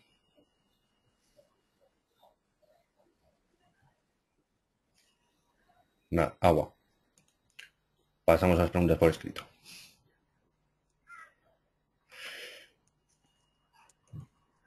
Bueno, durante la presentación, Eduardo ha preguntado que si podías explicar un poco la diferencia que hay en aplicar metodologías ágil a procesos de desarrollo o la gestión de proyectos. ¿Vale? Si podías poner algún ejemplo. Vale, sí, cuando estamos hablando de gestión de proyectos, por ejemplo, Scrum, que es la que nosotros hemos adoptado, es un método de trabajo, es un framework de trabajo que, bueno, pues da un poco las pautas para hacer esa gestión de proyectos ágiles. Cuando estamos aplicando el ciclo de vida de desarrollo de software, me estoy refiriendo a aplicar otro tipo de buenas prácticas, en este caso, bueno, pues no sé si os suenan, pero temas como TDD, de desarrollo de entrada a pruebas, temas de integración continua, es decir, hay otros métodos, otras, no tanto metodologías, frameworks, al igual que Scrum, que se aplican a lo que es el propio ciclo de vida de desarrollo del software. La separación es que a lo que me refería es que por un lado está la gestión del proyecto como tal y por otro lado está el desarrollo en sí mismo, es decir, qué cosas tenemos que hacer cuando tenemos que hacer el análisis, el diseño, el desarrollo, las pruebas, etc. Entonces me refiero a frameworks más tipo que es un poco lo que nosotros hemos implantado, más temas de TDD, temas de integración continua. Vale, perfecto. Bueno, Carlos Palma, en este caso, tiene dos preguntas. La primera es: ¿fundamental para esta transformación un cambio organizativo donde IT no sea un área independiente a negocio? A ver, no creo que sea independiente, necesario, absolutamente imprescindible, pero creo que es muy bueno. En cualquiera de los casos, haya un cambio organizativo o no, lo que hay que tener claro es que ellos tienen que estar implicados. Es decir, si el área de IT arranca esto por su propia iniciativa y el área de negocio no está involucrado y no se lo cree, no va a funcionar. Entonces, independientemente de que haya una dependencia organizativa común o no, lo que sí que hay que tener claro es que el equipo de negocio tiene que estar dentro de esto, tiene que estar implicado y tiene que estar dentro del equipo de proyecto. Y si no, no va a funcionar. O sea, ya que que tengamos un mismo jefe o un jefe diferente, pues bueno, es un tema que obviamente va a ayudar, pero no es imprescindible. Lo que sí es imprescindible es que la gente de negocio también se crea eso y también participe en el proceso, si no, no vamos a conseguir nada. Vale, y Carlos también preguntaba, cuando hablabas del tema de contratos, ¿cómo encaja un contrato con un proveedor externo que trabaja con metodología ágil cuando el cliente trabaja con metodología en cascada? Pues complicado, bastante complicado. Bueno, yo os puedo contar un poco nuestra experiencia, pero bueno, o sea, nosotros el primer contrato que hicimos, para que os hagáis una idea, pero entonces estamos bastante verdes, era un contrato cerrado para desarrollar, por ejemplo, la web de Halcón, en el que definíamos unos requisitos y definíamos unas penalizaciones como unos campeones. Entonces, eso no es posible, ¿vale? Entonces, las dos partes tienen que llegar a un nivel de madurez para realmente ser capaces de hacer una contratación ágil. Ni siquiera nosotros a día de hoy estamos preparados para eso, porque aunque desde la parte de IT y de negocio ya bueno, pues estamos metidos en el proceso y entendemos todo, nuestro área de contratación no está metida ahí y no sabe que es un proyecto ágil, y si tú le vas a decir que vas a hacer un contrato en el que el proveedor va a cobrar en función de los puntos de historia, te miran con cara de haba. Entonces, bueno, pues realmente tiene su complejidad, ¿vale? Yo creo que se puede ir dando distintos pasos y puedes pasar de hacer un proyecto cerrado con penalizaciones a irte a un contrato más tipo bolsa de horas, pero lógicamente aquí esto depende mucho de qué proveedor tengas y qué confianza tengas en ese proveedor, ¿no? Porque no somos capaces, creo, yo no he visto a nadie que me haya dicho que tiene una experiencia exitosa en la contratación, en una contratación ágil, que seamos capaces de contratar en función de, pues eso, puntos de historia o similares, pero sí que es cierto que podemos suavizar y pasar de un contrato cerrado con penalizaciones al uso a contratos un poco más abiertos, tipos bolsa de horas, donde tú definas.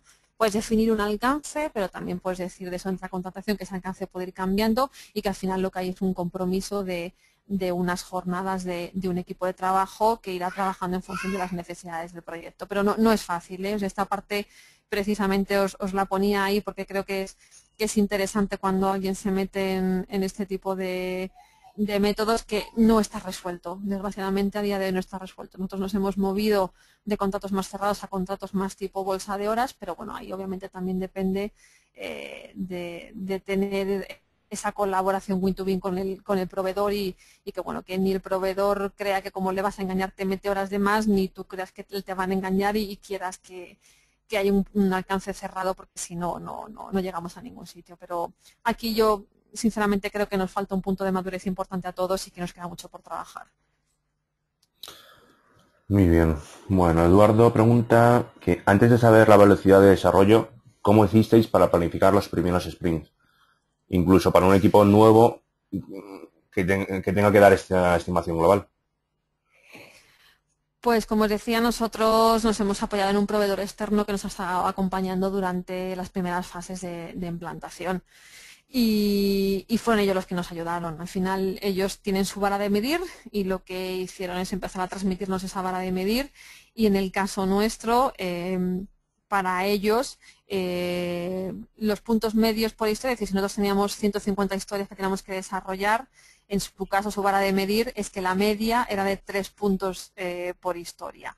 Entonces, con esa visión global empezamos a arrancar los primeros sprints en los que si teníamos una media de, bueno, si teníamos un equipo de unas 4 personas y cada uno también por su experiencia podía sacar 8 puntos de historia por sprint, pues era cuestión de multiplicar. Pero al final nos dejamos asesorar por ellos y metimos todos aquellos puntos de historia que ellos creían que íbamos a ser capaces de hacer en función del equipo que teníamos, con estas métricas que os digo, y luego pues obviamente es una cuestión de ir afinando y ir mejorando en función del equipo que realmente tienes y la velocidad que realmente ellos van a tener. Pero al principio te tienes que dejar asesorar, no hay mucho más opciones. Muy bien. Bueno, Carlos pregunta, comenta que en su empresa los proyectos que se gestionan son bajo metodología PMI y ahora se están implementando Scrum para microgestión de esos proyectos. Y ahora mismo tienen problemas con la gestión de tiempos y sobre todo de costes. ¿Algún consejo para darle visión a largo plazo a Scrum? Para darle visión a largo plazo a Scrum. A ver, es que tú al final puedes hacer Scrum de Scrunes, es decir, no sé muy bien cuando él dice que mezclan la parte de PMP con Scrum, pero al final tú puedes tener pequeños proyectos en los que estás aplicando Scrum y luego al final tienes un Scrum de Scrunes donde globalizas todo eso, pero a ver, con Scrum tú puedes gestionar pequeños y grandes proyectos. Obviamente todo tiene sus límites, ¿no? Hay estudios por ahí que puedes ver que en función del tamaño del equipo y en función de la complejidad de lo que tengas que hacer puede tener sentido o no. Pero bueno, al final con PMI tenemos una serie, pues un poco más o menos las que hemos revisado de distintas áreas de trabajo y con Scrum vas a poder resolver una parte importante, pero no todo realmente. O sea que ¿se puede mezclar? Sí. ¿Se puede tender hacia una gestión ágil de todo? También. Pero bueno, al final es una cuestión de experiencia porque si tú vas implantando, que es un poco también lo que nosotros hemos hecho, poco a poco en distintas áreas, en distintos proyectos, Scrum, pues al final llega un momento en el que la visión global también la vas a tener así, ¿no? Entonces, es que no sé muy bien si le he contestado la pregunta o no porque no he terminado de entender un poco a qué se refería. Bueno, no sé si Carlos nos puede comentar si ha respondido a la pregunta. Bueno, Emilio pregunta qué diferencia habéis visto entre nuevo desarrollo y mantenimiento, tanto en evolutivo como operativo. Las diferencias que hemos visto. Sí, en lo que es el nuevo desarrollo y mantenimiento. Sí, bueno, pues al final en nuevos desarrollos, yo creo que nos ha ayudado bastante más en nuevos desarrollos, ¿no? Pero al final en mantenimiento es cierto como que, bueno, pues aunque tenemos métodos más tradicionales, mucho más a corto plazo, sí que nos ha ayudado mucho en la parte de mantenimiento a organizar todos esos miles de cambios pendientes y a priorizar para que el equipo se centrase en las cosas que fuesen bueno, pues más prioritarias para el negocio. Nos ha ayudado mucho, sobre todo en esa parte, pero donde principalmente hemos encontrado los beneficios es en la parte de desarrollo, que al final es bueno, pues donde teníamos más incertidumbre porque ni los requisitos estaban cerrados, los cambios podían ser continuos y bueno, pues ahí realmente es donde le hemos sacado todo el provecho a Scrum. En la parte de mantenimiento ha ayudado y bueno, pues también todo el tema de herramientas, de paneles, de comunicación del equipo, pues ha sido importante, ha sido una mejora, pero principalmente el gran cambio ha sido en la parte de proyectos, de nuevos proyectos. Vale, bueno, tenemos la mano de Carlos Domingo levantada. A ver, Carlos, cuando quieras. ¿Carlos? Nada, pues tampoco.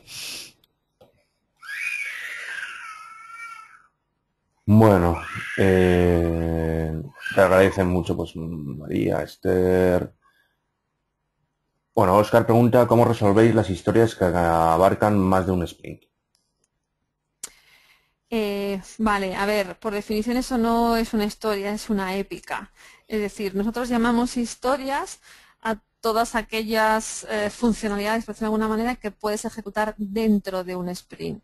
Si realmente hay historias que no se pueden abordar dentro de un sprint, es que no es una historia, es lo que llamamos épicas. Y las épicas lo que tienen que hacer, porque al final son funcionalidades más complejas, es dividirse en historias.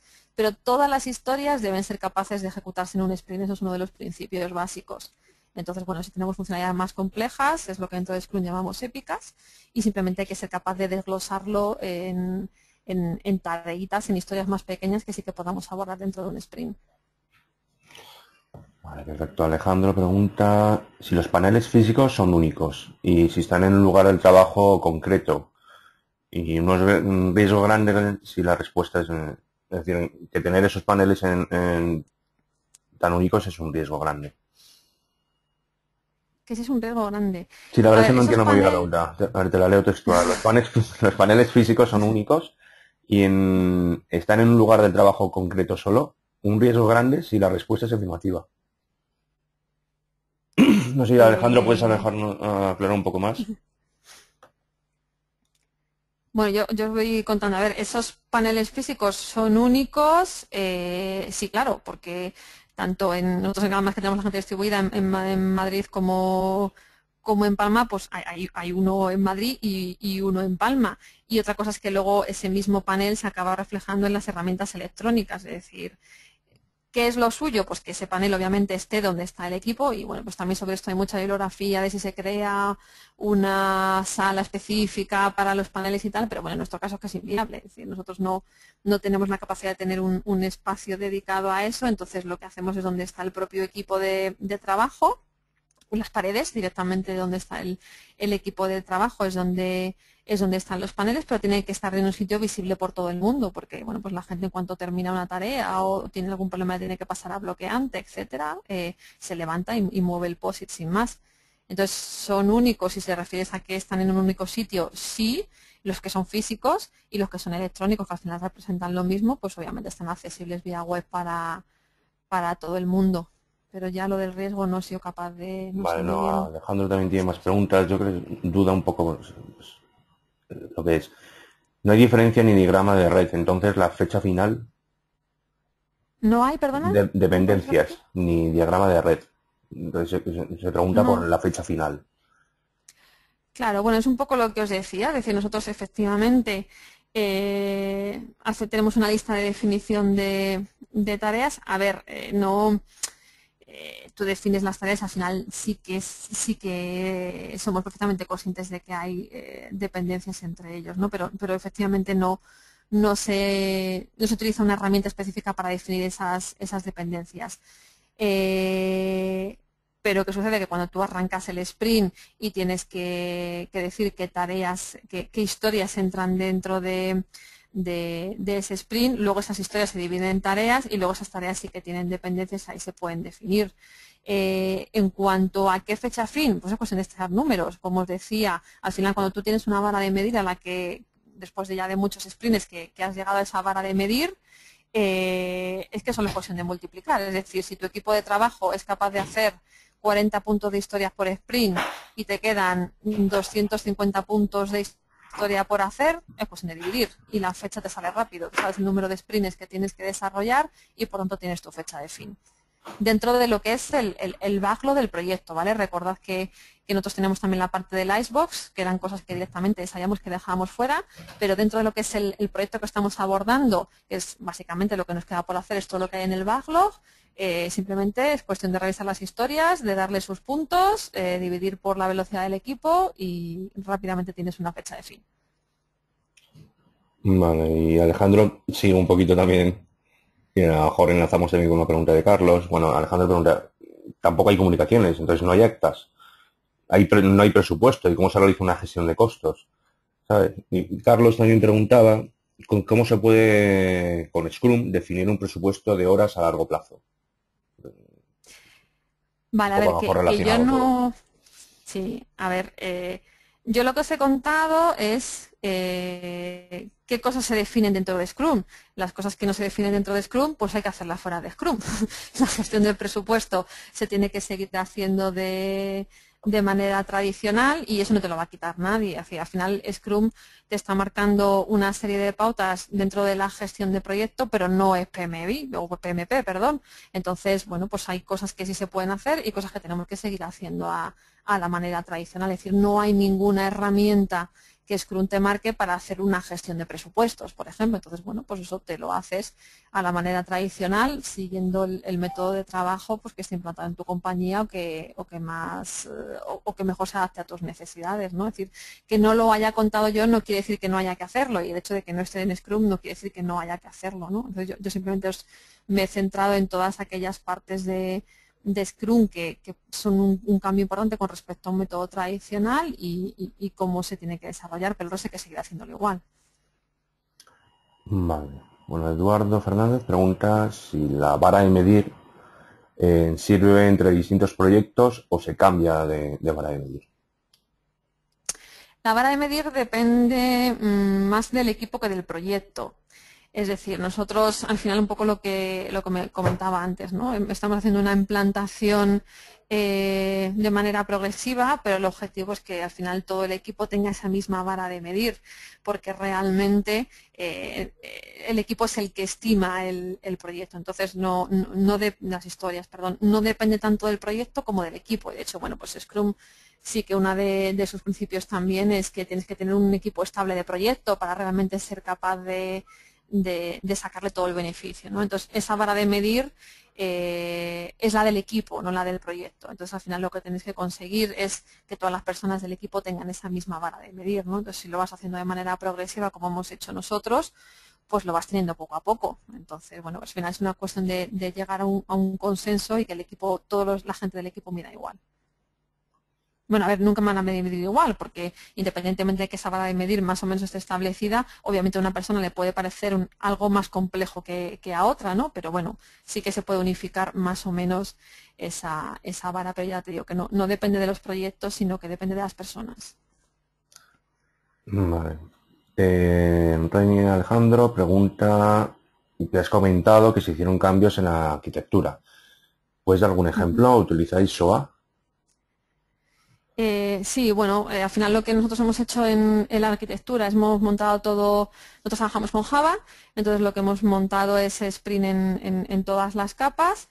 Hemos montado una capa de orientación a servicios. Nosotros tenéis en cuenta que en el modelo en el que que nos movemos de servicios, hay integración con muchísimos proveedores externos y efectivamente toda la capa de integración está basada en servicios. Tenemos también implantado un bus que estamos utilizando de manera progresiva. Y lo que también hemos implantado son herramientas de caché y lo que también hemos implantado son herramientas de CMS para toda la gestión de contenidos. Aunque sí que es cierto que la hemos particularizado un poco, pero bueno, nos hemos basado en Jackrabbit como herramienta de gestión de contenidos para montar también toda la parte de back office. Pero bueno, básicamente nos hemos ido a un modelo orientado a servicios basado en Sprint. Vale, perfecto. Gerardo pregunta, bueno, comenta por su experiencia que la implantación de metodologías ágiles ha sido un poco fracaso, ¿vale? Por el volumen de proyectos que tiene. ¿Cuál es el número máximo de sprints o el tamaño de proyecto que recomiendas para empezar con este tipo de metodologías?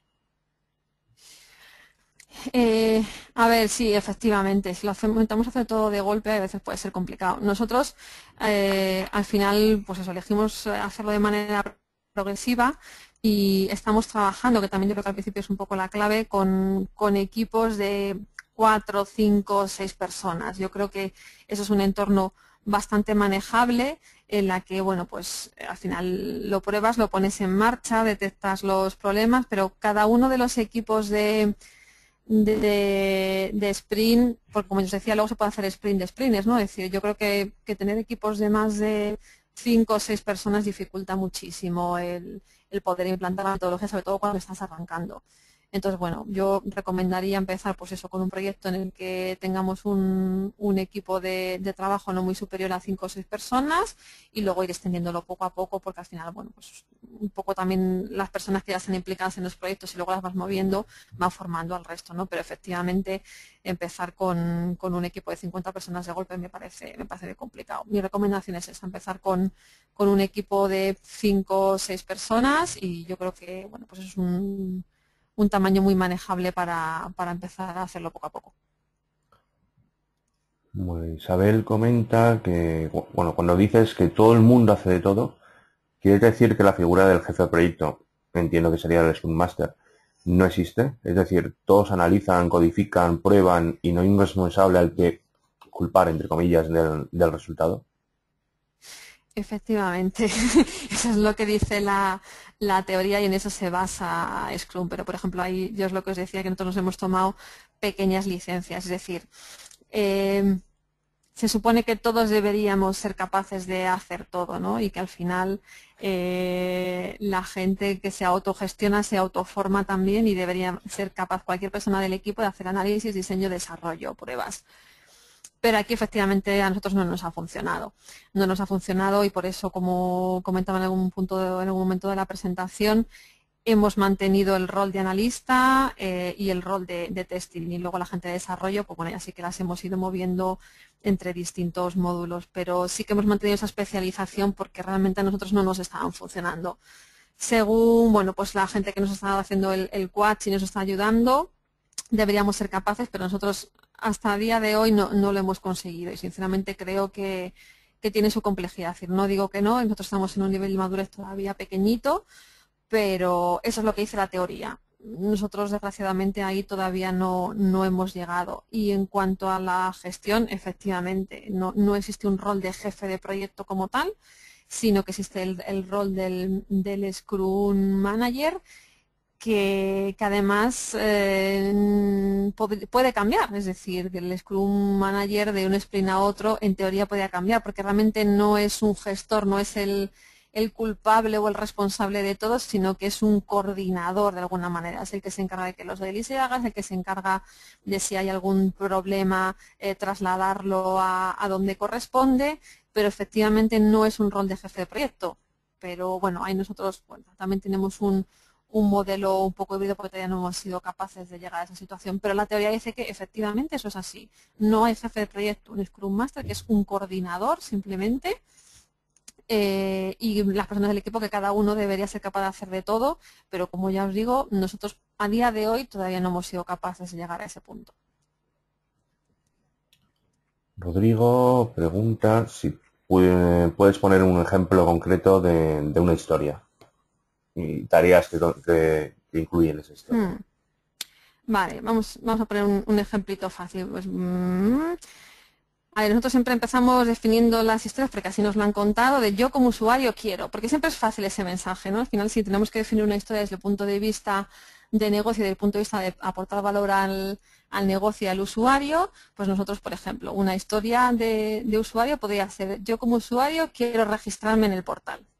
¿Vale? Que es, bueno, pues al final eso que tiene por debajo, pues el yo como usuario que registrarme en un portal tendrá una tarea que es hacer el formulario, tendrá otra tarea que será hacer las validaciones del formulario, tendrá otra tarea que será integrar con el servicio que realmente me hace el alta del registro, etc, etc, etc, ¿vale? Pero nosotros en IT, que probablemente lo que diríamos es, pues voy a hacer el módulo de registro de usuarios, o voy a hacer el módulo de autenticación, o voy a hacer el módulo de persistencia, o voy a hacer el módulo de X, pues no, realmente esa no es la visión. La visión es, y esa frasecita del principio siempre ayuda, sobre todo en el arranque del proyecto, de yo como usuario quiero pues registrarme en el portal, yo como usuario quiero hacer una búsqueda de vacaciones en julio, yo como usuario quiero ver distintos productos que me ofrece, por ejemplo, hoteles, yo como usuario quiero poder pagar con 2 tarjetas, yo como usuario quiero, y siempre va así, siempre va definiéndose en función de qué es lo que el usuario, qué es lo que el negocio al final va a querer que demos como funcionalidad a nuestros clientes. Muy bien. Bueno, Rubén pregunta, aunque yo creo que ya está contestada, que has comentado lo de proyectos ágiles con contratos cerrados. ¿Cómo se puede describir esa agilidad requerida en un contrato? Bueno, pues es lo que os digo, es decir, hay bastante literatura al respecto, aunque yo no conozco ningún caso real en la que, bueno, pues para hacer un contrato ágil realmente tenemos que hacer un contrato basado, por ejemplo, en cumplimiento de puntos de historia. Es decir, este contrato lo que va a cubrir es el desarrollo de 555 puntos de historia, por ejemplo.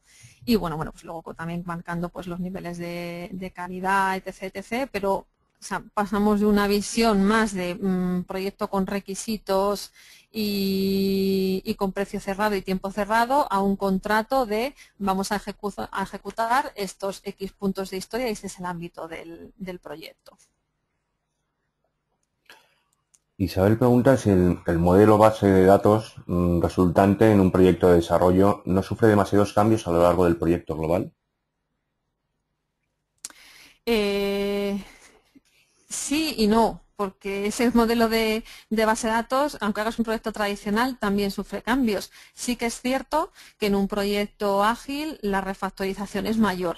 O sea, sí que es cierto porque al final obviamente vamos haciendo las cosas más a corto plazo, aunque obviamente en el arranque del proyecto tú tienes una visión global, ¿no? Es decir, ese primer día que dedicas a echarle un vistazo completo y siempre que arrancas, o sea, no somos ajenos a lo que tenemos que desarrollar, y más en un negocio como el nuestro que sabemos lo que estamos haciendo y que en nuestro caso todos los proyectos nuevos lo que están haciendo es rehacer cosas que ya tenemos hechas. Entonces, bueno, lo que es la visión del modelo de base de datos, en nuestro caso, bueno, pues obviamente con un proyecto ágil va a sufrir más modificaciones porque esas refactorizaciones y esos ir definiendo requisitos poco a poco pues te pueden hacer tener más cambios, pero es que en ningún caso un modelo tradicional te evita tener cambios, o sea que sí podemos tener más cambios que en un proyecto tradicional, pero realmente no es bloqueante, es decir, a nosotros en ningún caso nos ha supuesto eso ningún problema porque simplemente vas ampliando funcionalidad. Y bueno, pues si tienes que refactorizar o tienes que rediseñar, pues obviamente lo tienes que hacer, pero a cambio tienes una serie de ventajas que de otra manera no tendrías. Oscar pregunta, ¿quién actualiza los paneles visuales? ¿El Scrum Manager o cada miembro del equipo? ¿Existe confusión por desactualizarlo con la herramienta? No, lo hace cada persona del equipo, es decir, cada persona del equipo como es responsable y se autogestiona, en el momento que tiene una tarea asignada que haya terminado, lo que hace es se levanta, pasa esa tarea en curso a finalizada y se coge la siguiente historia con la que va a trabajar y lo hace cada persona del equipo, lo hace tanto en la parte del panel como en la parte en el panel digital. Entonces, cada persona del equipo se encarga de actualizar qué es lo que está haciendo en cada momento. y no genera ningún conflicto. Si nosotros en ningún caso hemos tenido ningún conflicto, es una cuestión de hábito al final. O sea, al principio obviamente cuesta más, pero es que no tiene misterio, es que levantarse, mover un POSIT o entrar en la herramienta y dar un finalizado. O sea, que no tiene por qué generar conflicto. Vale. Mercedes pregunta que si cada vez que los requisitos se actualizan, se actualiza el backlog. Que si cada vez que los requisitos se actualizan el backlog. Eh, sí, claro, efectivamente. Si tú tienes un backlog con X historias y de repente aparecen otras 10 más, pues las tienes que meter en prioridad, vamos, las tienes que meter en el backlog y obviamente priorizar lo siguiente que vas a hacer. Pero también es cierto que si tú tienes un tiempo fijo y vas metiendo más historias en el backlog, unas entran y otras salen, porque si no, no hay manera de cumplirse. Al final nosotros somos capaces de hacer, si tenemos 4 meses para trabajar, somos capaces de hacer, veas usted, 200 puntos de historia y entran 10 nuevos, pues hay que sacar 10 y pasarlos al Icebox. Pero sí, por supuesto, cada vez que haya un nuevo requisito realmente acaba en una o varias historias y esas entran en el backlog. Muy bien. Isabel pregunta si no hay mucha rivalidad entre los componentes del equipo. La velocidad del equipo no es tal, cada componente irá a una velocidad y el daily meeting lo pone de manifiesto. ¿Eso no genera problemas personales? En nuestro caso no, efectivamente, yo os ponía al principio en la parte del equipo que eso de que cada uno se retrate, bueno, pues a lo mejor a alguien al principio no le gusta demasiado, pero al final nosotros lo que hacemos es tener una velocidad media de equipo, donde obviamente, pues como en cualquier equipo, habrá gente más senior y gente más junior, y eso no es un problema. Simplemente cada cual tiene su ritmo y su velocidad, pero lo que a nosotros nos interesa es saber cuál es la velocidad media del equipo completo en cada sprint. Y al principio sí que era un poco, bueno, pues complejo de que cada uno se tuviese que retratar, pero es un poco lo que os digo, la clave para que esto realmente funcione es que cuando tú arrancas esto, esa formación y ese arranque de proyecto, la gente realmente se lo crea y esté implicada, porque si partimos de que la gente no está muy convencida, sí que se pueden generar problemas, pero en nuestro caso la verdad es que no lo hemos tenido. La gente se lo creyó, la gente se ha implicado y en el daily pues ya sabemos que dentro de un equipo hay gente más junior y gente más senior, es decir, y obviamente pues las tareas que tú le puedas asignar a unos o a otros, pues también dependen de los conocimientos de cada uno, como os decía, todos podemos hacer de todo, pero eso no quita que la especialización y el conocimiento no se tenga en cuenta a la hora de asignar tareas. Y en nuestro caso, bueno, pues al principio sí que fue un poco raro que la gente se tuviese que retratar, pero una vez superado ese pánico escénico inicial, no nos ha generado ningún problema. Muy bien. Rodrigo vuelve a preguntar y pregunta sobre la vara de medir que hablábamos antes. Que si depende del equipo, resulta que equipos de diferentes empresas sean capaces de hacerlo con menos puntos. Si no parece un sistema un poco injusto o no adecuado respecto al rendimiento. ¿Pero por qué se refiere a proveedores externos? Es que no sé Yo entiendo que si... sí. Vale, pues al final cuando tú tienes un proveedor externo, tiene que ser parte de tu equipo exactamente igual, ¿no? Y tenemos que unificar esa vara si realmente queremos que sea eficiente. En nuestro caso, por ejemplo, lo tenemos así. Nosotros tenemos empresas externas que desarrollan partes específicas de los proyectos y luego tenemos el equipo interno nuestro. O sea, normalmente como lo tenemos distribuido es, tenemos empresas especialistas en front que hacen toda la parte un poco más visual que habéis visto, que nosotros ahí no tenemos expertise, y la gente de nuestro equipo que se dedica más a montar toda la parte de servicios, todo lo que es la parte de lógica de negocio, que nosotros ahí es donde estamos fuertes. Obviamente cuando arrancamos el proyecto tenemos que poner en común esa vara de medir, pero bueno, son parte de nuestro equipo al final, ¿no? Si tenemos que ser capaces de colaborar todos y tener esa misma vara de medir y bueno, pues al final, lógicamente, cuando pasa el tiempo, pues somos capaces de tener esa vara de medir unificada. No va a ser siempre lo mismo, obviamente, pues igual en el proveedor habrá gente con más o menos experiencia, pero bueno, es una cuestión de trabajar juntos y tener hábitos. Sí que es importante lo que decía antes, que el equipo sea razonablemente estable, si no ahí siempre vamos a tener problemas. Pero bueno, en principio una vez unificado, esa vara de medir no tiene por qué haber mayor problema. A ver, que creo que Rodrigo quiere comentar algo. Rodrigo, cuando quieras. ¿Me escucháis? Sí, perfectamente. Sí. Vale. Perdona, Elena. Tú has dicho hace un rato, digamos, que digamos, los puntos de cada historia, esos dependen del equipo. Y el equipo son los que asignan un número de puntos. Yo si tengo que contratar algo outsourcing o tengo que contratar a alguien externo para que me hagan un tema como me decís que estés haciendo, yo hablo con una empresa y hablo con otra. Si cada uno usa su vara de medir, Ah, vaya, te entiendo. ¿cómo comparo yo a quién le cojo? Si uno me dice, esos son 20 puntos por historia y otro me dice son 15. Por lo tanto, digamos, el tiempo que se le asigna a los honorarios son diferentes. Claro. Bueno, yo ahí lo que ya digo que nosotros no hemos sido capaces todavía de contratar en base a puntos de historia, pero en ese caso lo que yo haría es que te den un ejemplo de estimación. Es decir, te coges una parte del backlog, se la cuentas a todos y que te valoren cuáles son los puntos de historia que ellos ven en pues, 10 historias, 15, no sé, lo que tú veas que sea representativo para que puedas comparar. Entonces tú sabes que esos puntos tú a esas historias les darías X puntos de historia, ves cuántos puntos le da cada uno de los proveedores y con eso vas a poder hacer una comparativa. Si no, obviamente es imposible, es que no, perdona, no te había entendido, no sabía que era antes de trabajar con ellos, pero es la única manera que vas a tener porque efectivamente ellos pueden tener su vara de medir y tú la tuya. Entonces lo único que puedes hacer es probarles pues eso, con un conjunto de historias que tú tengas valoradas y que ellos te valoren y en base a eso podrás comparar. O al menos yo lo haría así. Sí, pero los puntos están en función de la dificultad que cada uno prevea, digamos, la dificultad no todo el mundo la ve igual. Entonces, al final volvemos a lo de siempre, es decir, son X horas y tanto la hora. No son...